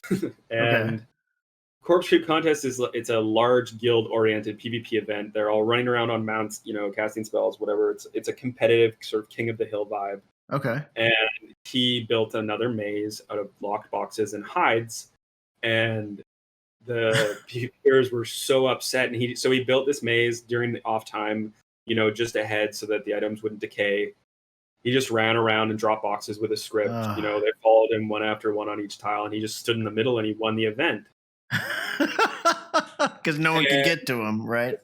No one could get to the middle or get to him. They couldn't get any points to get to the center of the circles. And I went through and I mass deleted all of the chests, and I put him in jail. And he was just in jail for 5 minutes. And you would have thought that hell had frozen over. I had done the most offensive thing I possibly could to any player by ruining his ability to do exactly what he wanted to do. Right. And I understand at the base level that Ultima Online is a sandbox and you can do whatever you want to do, but the Corpse Creek Contest relies on the free movement of PvPers being able to run through the whole area. And if all of a sudden I'm allowing people to drop shit everywhere to ruin the events, then it doesn't really function as intended or as designed. But that's an interesting idea too, is that the way we're designing and putting content out and how we imagine it working is rarely how it actually works. Oh yeah. So we're trolled constantly. But Yeah. I'm also lied to constantly. That's a hard thing to ever Yeah. understand, is that, people try to swindle me all the time. We have a player who changes his Discord handle all the time, and he's always saying like, I just activated my aspect and it took all my resources, but it didn't activate my gear. And he'll try it on me, and he'll try it on Luthien, and he'll try it on Expo, and Yeah. he's going to all of these people, and then finally Luthien is like, you know what, I'm gonna fucking block this guy. Like, I can't. I know it's not true. It's just not possible. So finally, I just called him out on it. I was like, that you're the only person on the server that this happens to. Right. There's no way that this code can malfunction just for you. Right. That you're trying to activate your command gear and you want 6 cores every time you do it on every character. Like, it's just not. That's not how this works. Yeah. So yeah, trolls will troll. It's definitely part of the game. It's taken me a lot to realize when it's important for me to step in and when I can just sit back and let it happen. Right. When we launched, I was definitely much more keen to jump in there and interfere. And yeah, it's a fine line. It's a fine line. I try not to step over it very often anymore. I know that things will resolve themselves on their own. When we launched, we had the shrine system. It was really popular because it could give players a head start. Okay. So, have you done a corrupted shrine? No, I don't think because I did not play when it first came out. What was that? So it still exists. They happen once every 12 hours at random. Each of the shrines, like the virtue shrines, get corrupted, and then it's a sequential wave of monster difficulties that come spawning at you. Oh. And depending on how much damage you do and how many monsters you kill, and then how much damage you do to the boss at the end, determines how many Ankh tokens you get. And those Ankh tokens are like loot boxes that you can double click and you either get gold or an item. Wow. So if you do really well, you can get like 20 Ankh. And it's part of the server ranking system, and there's a champion and competitions for whoever's doing the best at the shrines.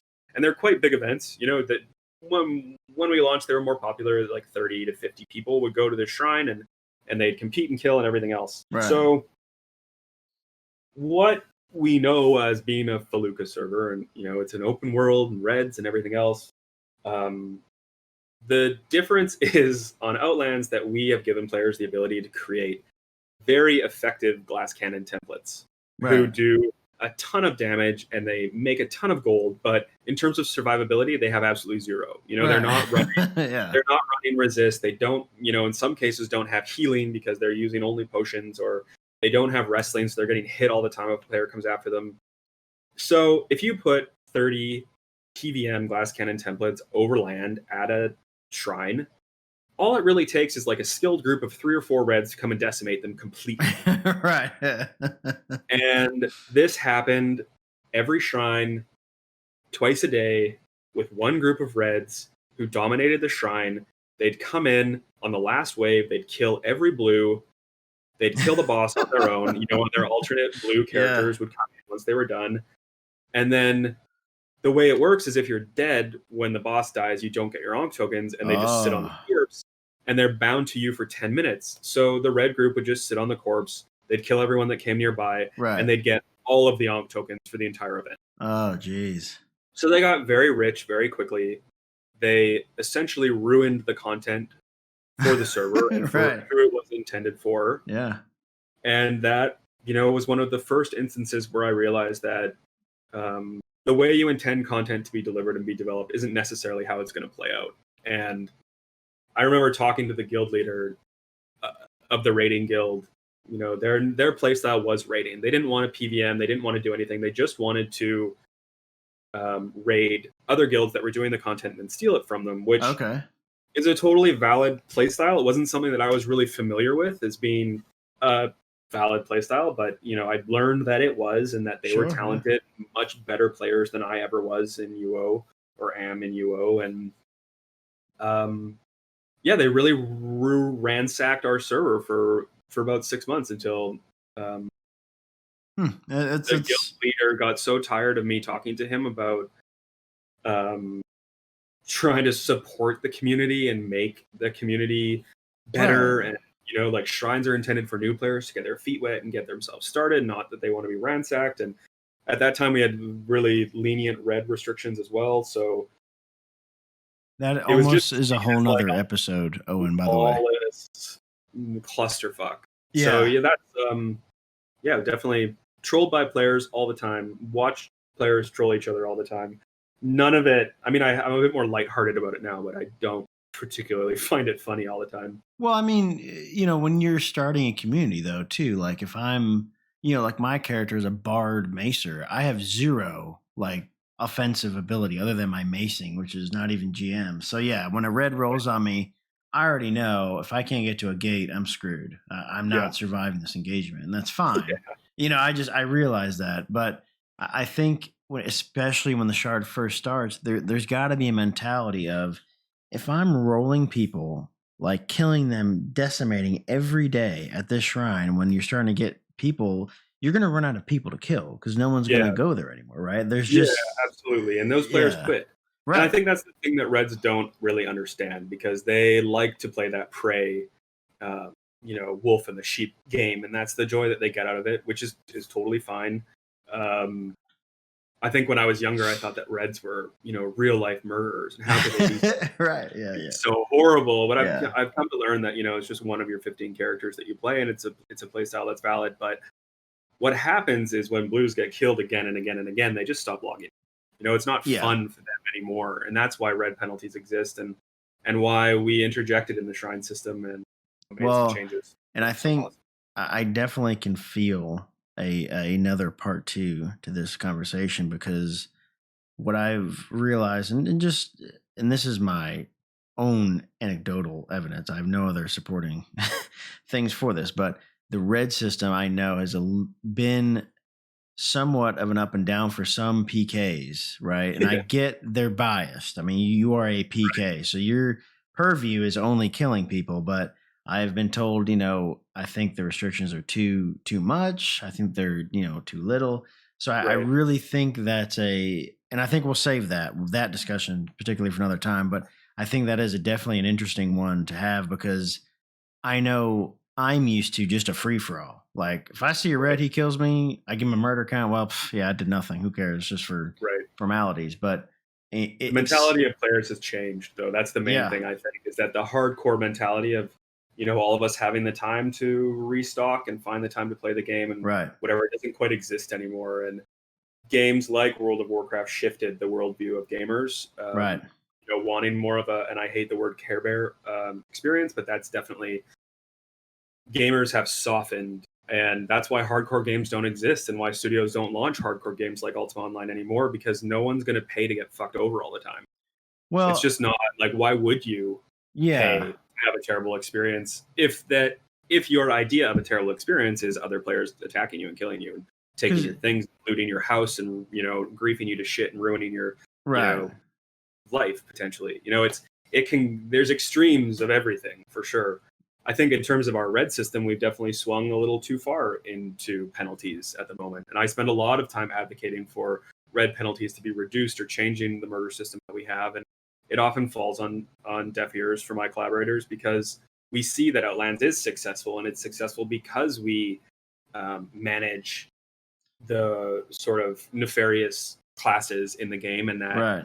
gives people an environment to foster in and become attached to a community. And Well, the yeah, I think when you hit like, report someone for a murder, it needs to matter for sure. right, And I feel like, and again, I honestly don't even know like the whole red like penalty. I don't even know that system, but what I can tell is it really matters and it counts in some way significantly because I've noticed like when reds roll through, there's not many solo. There are a little bit, but I yeah, mean, it's not as free flowing. But I will say because I did get killed, and it was yeah, it's a pain in the ass, man, to die.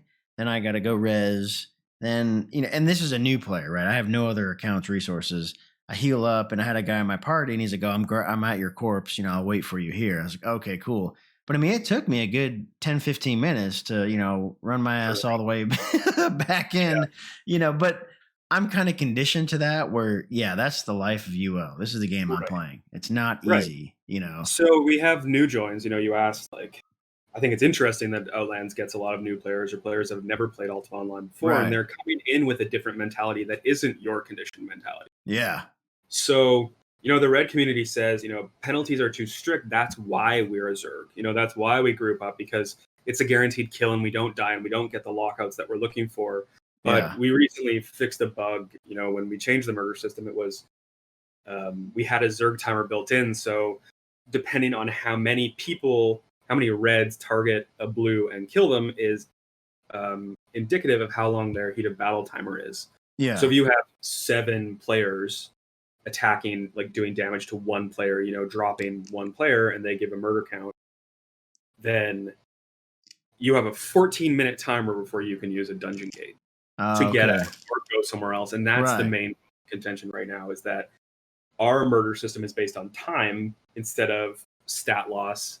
There's a bit of gold involved in ours, but it's so menial at this point in terms of the server economy that I don't think gold's really any detriment to any red, because they're so rich, killing fat blues so easily for so long. And but it's the time thing, and time really pisses people off.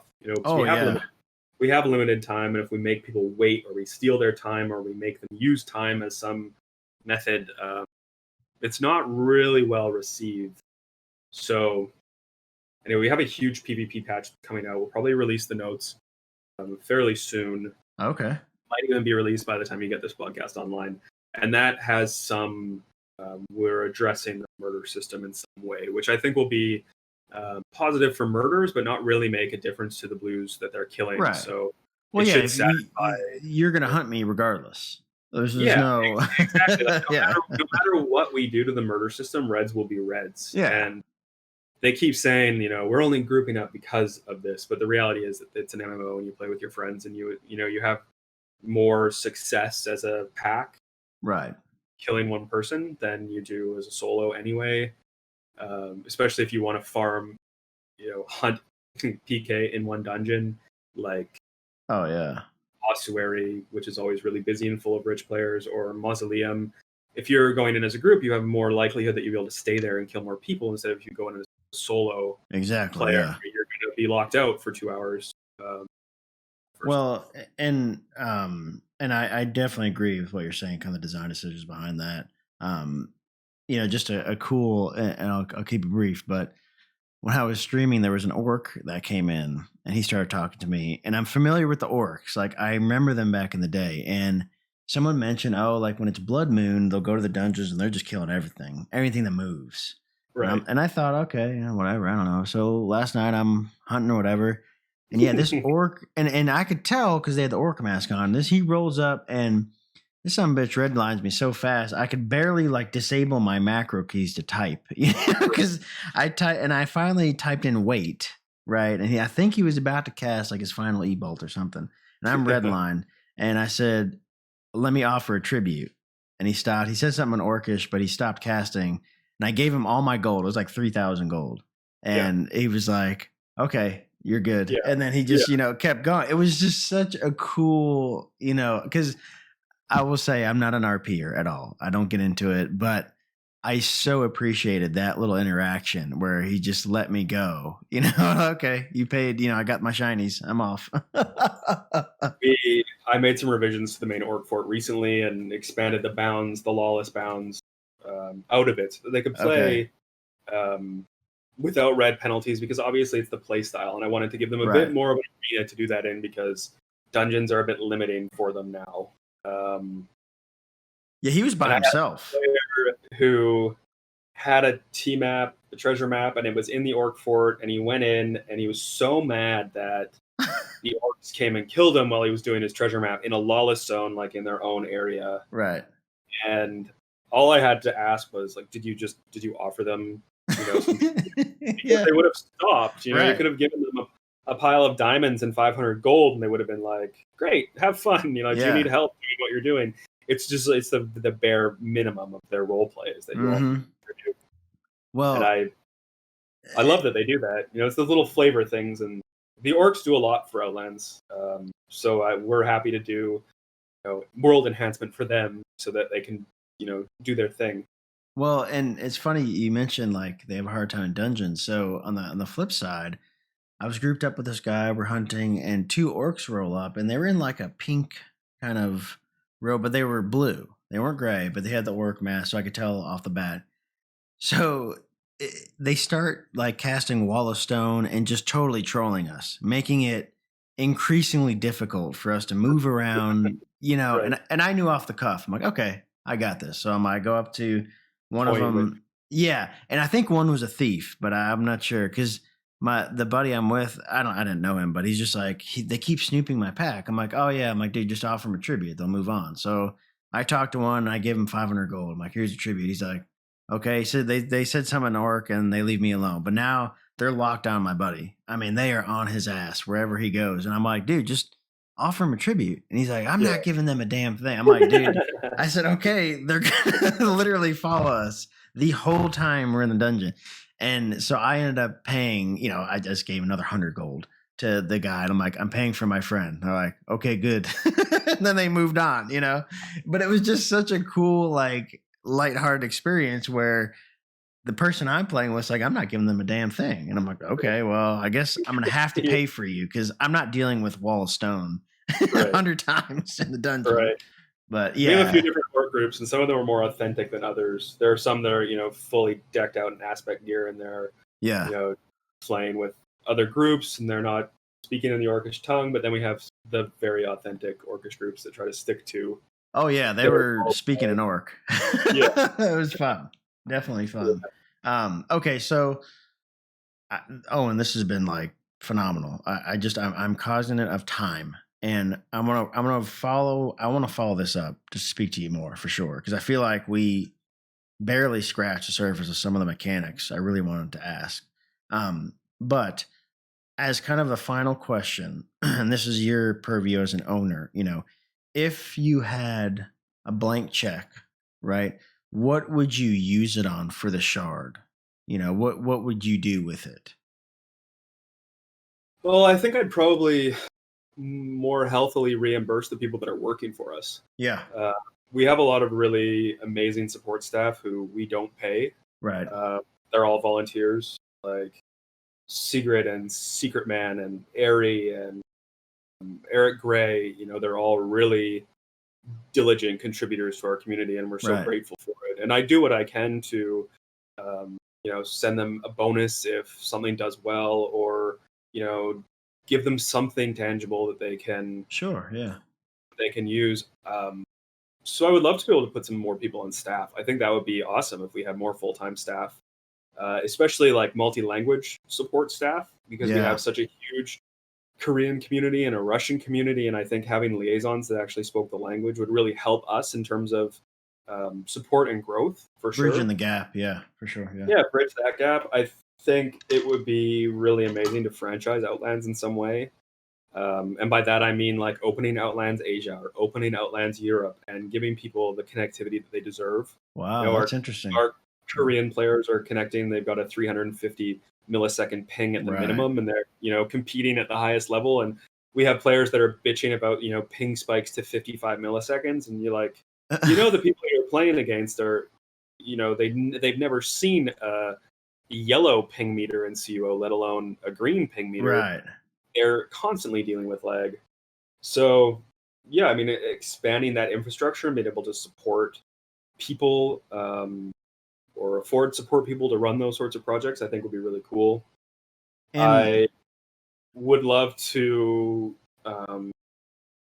This will probably never happen because we don't ever want to split our player base, but I'd love to launch another shard or a sister shard with completely different mechanics. Wow, a different era entirely, but take the bones of what makes Outlands great and apply different mechanics to it, just to capture the entire remaining UO player base under one shard umbrella, like the Outlands umbrella. So kind of like what UO Gamers did, right? A similar fashion. Yeah, kind of. I guess so. But yeah, like do it the Outlands way. Yeah, for sure. But I think that's it.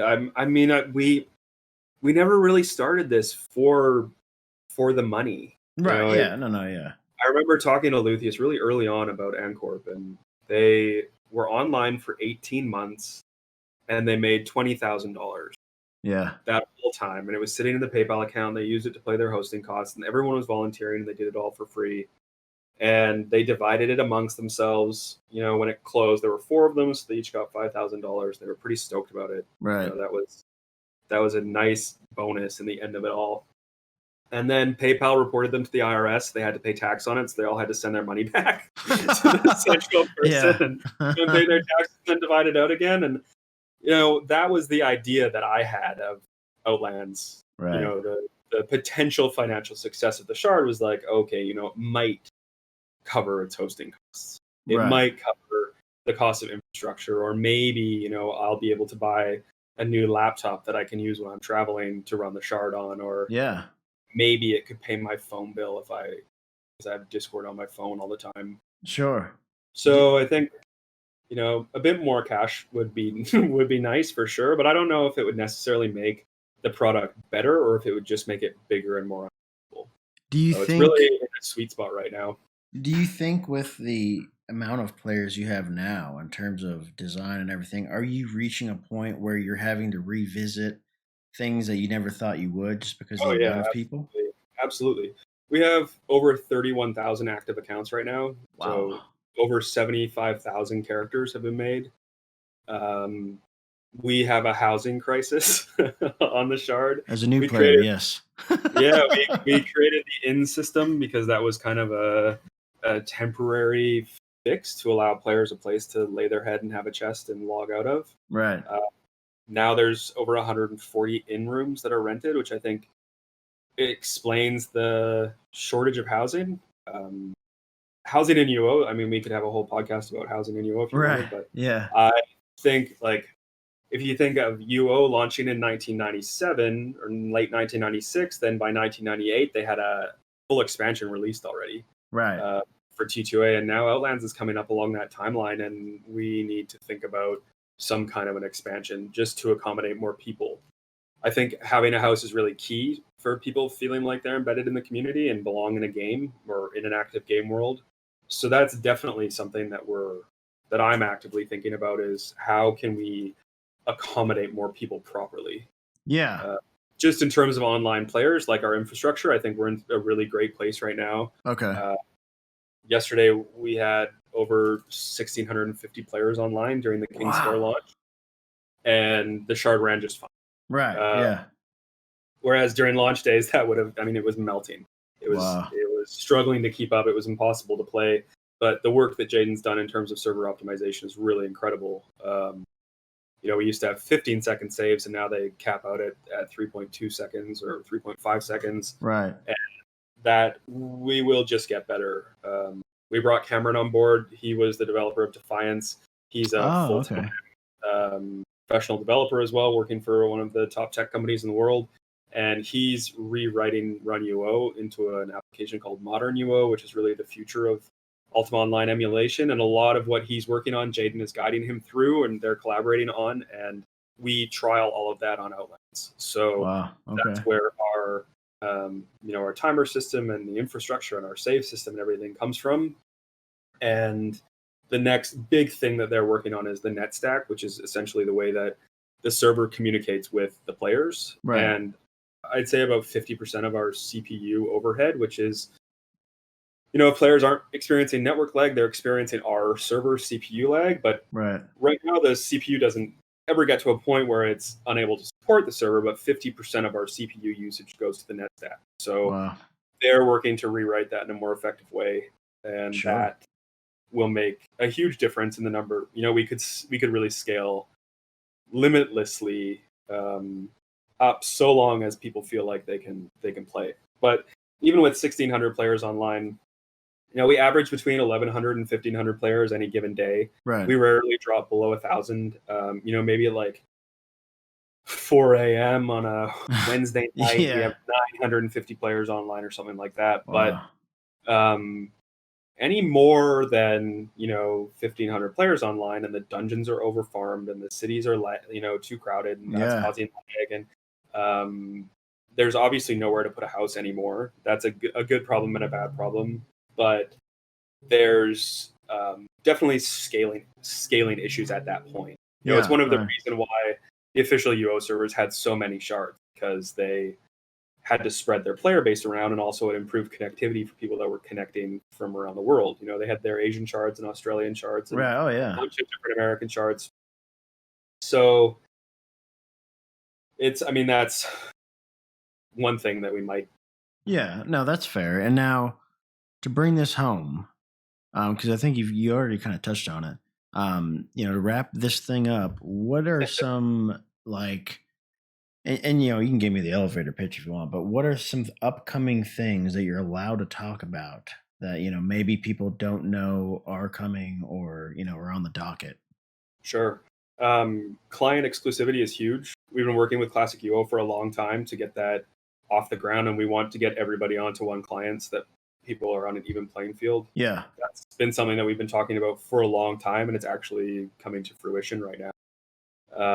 We just phased out Razor, which is what people who are on ancient computers were most likely using. So we're Yeah. kind of alienating a player base, but we're slowly getting them over to a more modern client. Oh Uh, yeah. Ultimately, we want to phase out Steam entirely because it's not open source and we can't support it as deeply as we would like to. And everybody will be on Classic UO with a client that or an assistant that we can support and be open source.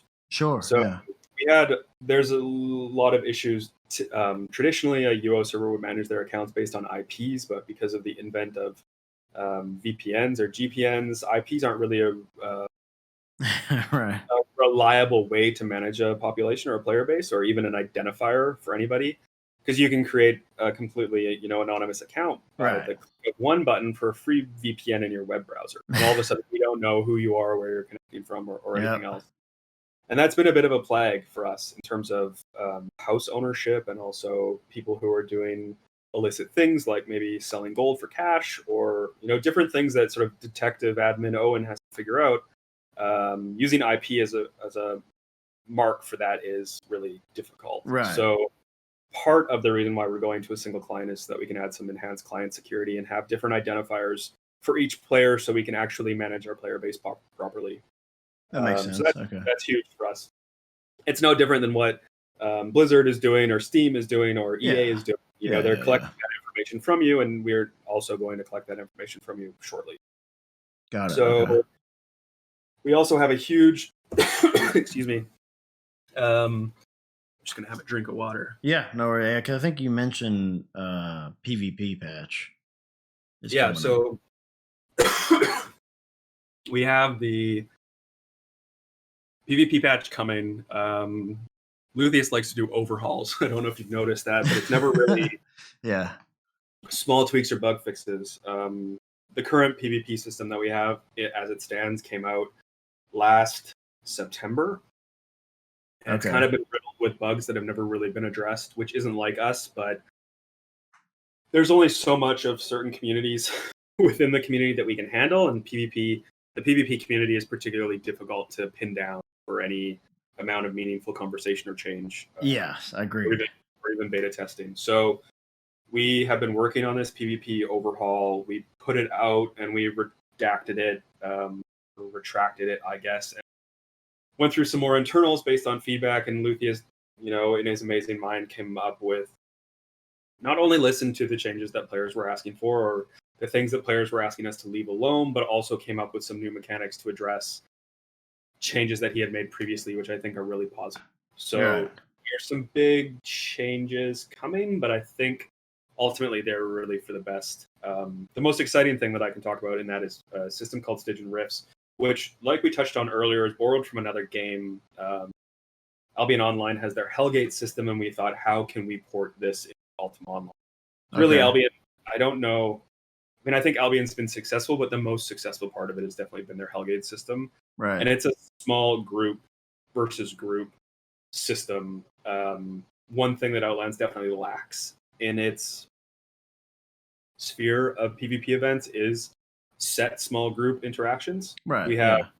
town struggles, which are great for solo players, and then we have castle sieges, which are guild versus guild, but it's ultimately the largest group wins. And then Corpse Creek contest is a large group. I don't Yeah. want to say Zerg, it's group versus group. It's typically like 5 to 10 players per side for a few major guilds on the server competing. And then dungeon flashpoints are like a tamer PVM PvE solo thing. I gotcha. Okay. So anyway, we're killing castle sieges because it hasn't really been successful or panned out the way we want it to, which is cool because we'll then be able to use the castles for other things like role-playing events or announcements or the king addressing the crowd for King's Right. Fair or whatever it might Yeah. be. So that's cool. They're really beautiful areas in the map that we'll now once again have access to, and we're replacing it with this system called Stygian Rifts, which is a 3v3 small Oh set group wow. Okay. PvP event that will happen once every 4 hours on rotation. And part of the map patch that I just released is introducing those initial starting point rooms. They're 32 by 32 rooms on the first level of each dungeon, and they're lawless. And there will be item in the middle, like a destructible static, and depending on how much damage you do to it, it does to you, and whoever does the most damage is considered the rift leader. And they can Wow. form their team, and they get thrown into a queue, and they fight, and it's all ELO ranked, and it should be a really in-depth, competitive system for us, which I'm really excited about, and it's something that I've been pushing for. Luthien, of course, hesitant to do anything that borrows so closely from another game, but I think we're now far enough away that it's really just the bones of an idea that we've Right. taken and have shifted into something for UO. What's the timeline on that? In terms of release, Yeah. we'll probably be testing next week. Wow. Okay. So The that'll be system's huge. done. So if it Awesome. functions in a way that is attractive to the player base and doesn't require too many tweaks, it's done. So hopefully we can get that out soon. Wow. That'll come part and parcel with the whole PvP patch, which is Right. all the changes to murder restrictions, some PvP mechanic changes, some adjustments to tamer PvP and poison in PvP, and then the Stygian Rift system. And It sounds like we'll have to have a conversation about all the butthurt that will probably ensue. Right after that. yeah, it's always the curse of Right. patch notes is that you can have 99 things that are absolutely incredible and will progress the shard further than ever before. And then you have the one thing that alters taming, and the whole patch is shit and it doesn't matter. It's the only Yeah. thing. People focus on the 1% Oh of yeah. that patch because it impacts so much of the game. But I think it's really necessary for that change to be made. So we'll see how that goes.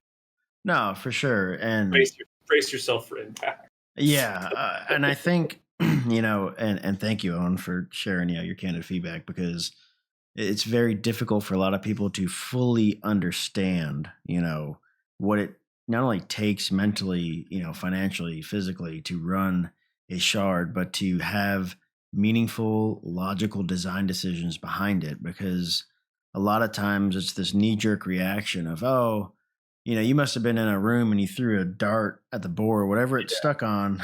That's what we're Yeah, gonna no. modify. Yeah. We produce more content than any other UO shard in Right. history, I think. But sometimes I feel like we move at a glacial pace on certain things, and that's intentional. Yeah, sure. It takes us time to figure things out. I'm often the more reactionary one when people are hounding me for certain things. It makes sense for me to change something immediately, and I'll go straight to Luthien and say, like, next patch, this needs to change, and he'll, very methodically outline why things are the way they are. Yeah. And that changes my perspective as well. Bring you back to reality. Yeah. Bring you back to reality. And then you realize that people lobby for themselves and the character that they play, Of course, yeah. whether it's real or not. Thankfully we have a lot of players that are honest and candid with us as well, and we can rely on them for their feedback. But there's definitely, they have their own alliances to the characters that they play and to the guilds that they're in and the money that they're making. And like treasure maps probably need to be nerfed right now. They're really lucrative, and the moment you bring that up with people, they're up in arms. They're making in-game living off of treasure maps. But right. No, of course, okay. the taming system's so in depth, and I'd say 80% of characters on Outlands have a tamer, and they play a tamer because it's easy and it's lucrative. But the thing with taming is that it's number one in PVM and it's number one in PvP, and that isn't the same for any other class. Find me a tank mage that's top of the boss charts. It just doesn't happen. Whereas we have top level PvP tamers and top level PVM tamers who are just dominating everything. So we have to make shifts eventually. Sadly, people will just remember the nerf. They don't remember the buffs. Right. Oh yeah. They don't remember the incredible patch and all the content it brought. But they'll focus on the one note in there.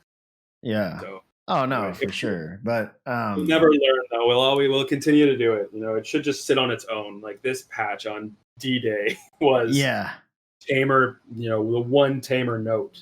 but instead it's always embedded in some other, incredible patch that just doesn't get the recognition it deserves. No, and I think from a player, definitely thank you for everything you guys do, because it's a blast playing. And I think I'm definitely going to hit you up again for another chat, and I think perhaps maybe after the patch goes live, that might be kind of fair to kind of see Yeah, where sure. things stand. And I think it's and everyone that's listening to that, this is not a Outlands thing, but this is more of a shard owner thing, because I can tell you, as a one man operation, getting people scheduled and just talking to someone takes a lot of freaking time. And it's very rare, I will say, that you get to hear a shard owner's experience. Is my kind of take. And hopefully, Owyn, for you too, it's cool to give candid feedback to everyone that may not understand what's behind the curtain. Yeah, it's weird to talk about it out loud. It's Yeah. not something I run around in my daily life chatting about.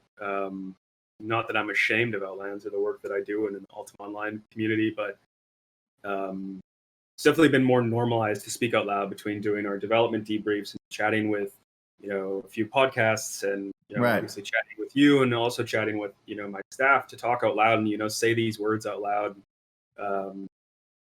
It's gotten a bit more comfortable, but Yeah. No. I think also the way that I portray myself over text is often, authoritative and definitive, succinct, Yeah. whereas my personality, my candid nature or sense of humor comes across a bit more fluidly over voice. So I'm Well, always yeah. happy to hop on a podcast and just chat about things. Yeah, on text, there's just no connotation. I have no idea if you're gonna kiss me on the cheek or slap me on the cheek. Yeah, Right? one of my favorite things in the Outlands community is very early on, one of the players went through and searched for every time I said fuck in the Discord. Yeah. And they put a collage together and they called it the fuck collage. And it's just a bunch of me being like, fuck off, go fuck yourself, fuck you, fuck, fuck, fuck. And now someone's just updated it recently and they changed it from a fuck collage to a fuck wall. It's just like a huge graphic of all like me being inappropriate and saying terrible things. So Awesome. I have to give my Luthien a lot of credit for putting up with me and the way I handle things, but I just do my best to get through each day. We're human. Yeah, no one's a robot for sure. Yeah, well, that's a whole other story. But let me tell you, players want you to be friendly and colloquial and personal. Yeah. No, but for sure. They also want you to be professional, and that's if you're too robotic, they're saying you're impersonal. If you're too personal, they want you to be more professional. It's really I'm caught between a rock and a hard place. So no, you can't win. Yeah. What you get is just me and how I'm feeling that day, and it depends on the amount of abuse I've already dealt with before you get in the queue. So right, yeah. Well, I'll make sure I ask. Hey, have you? How you feeling today, buddy? Yeah, how are things going? Right. Anyway, it's really been a pleasure to speak with you. Thank you for having me. I think it's so important for the community to have these sorts of resources. And I was so excited when the Inside Outland podcast came, and I think that it's great that content creators are coming back onto the scene and are creating content for the Outlands, for the Outlands community, but also for the UO community at large. So right. Thank you for your time and your effort in doing this, and for having me and Luthien on. We're huge supporters of the UO community at large, and we want the UO community to exist and have longevity. And we're trying to push it as far along as we can on our own, and that takes support of a community behind us. So what you're doing is just as important as what we're doing. It's just a different. And I think this too, that nothing will unify UO than like just keeping it generic and like empowering UO as a whole, right? Because as toxic and as trolling as we all are, we will defend UO probably till we're 80 years old. If I hear someone say World of Warcraft is the first MMO, right? I'll just I'll lose my mind. Hit you with my cane, right? I mean, at this point, I can't imagine my life without Outlands. Right. UO has obviously been a part of it for so long. I don't know if that's a healthy mentality to have as a a grown adult with a family and a career. But There are worse vices. I think so. I think so. You always been good to me, and I hope that um, it's exciting to think that I may have cemented myself in the history of the UO world Oh yeah. as the shard administrator and one half of the creative team of Outlands, which is now the largest Ultima Online shard in the world. Yeah, no, I much appreciated. All right, well, we're gonna wrap up right now. Owyn, thank you. Is there anything you want to say? Parting words? You know, now's the time. Well, if you haven't checked out the King's Fair, go. It's really peak UO on Outlands.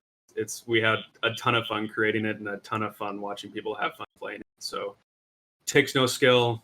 It's like nothing you've ever seen before. Go check out the King's Fair. And where can people find you? Where, like, what, where are you at? In Discord all the time. Yeah. You can email me, Owyn@uooutlands.com. You can hit me up in the forums, any of our various platforms, but Discord's definitely the main place to reach out. Got it. Okay.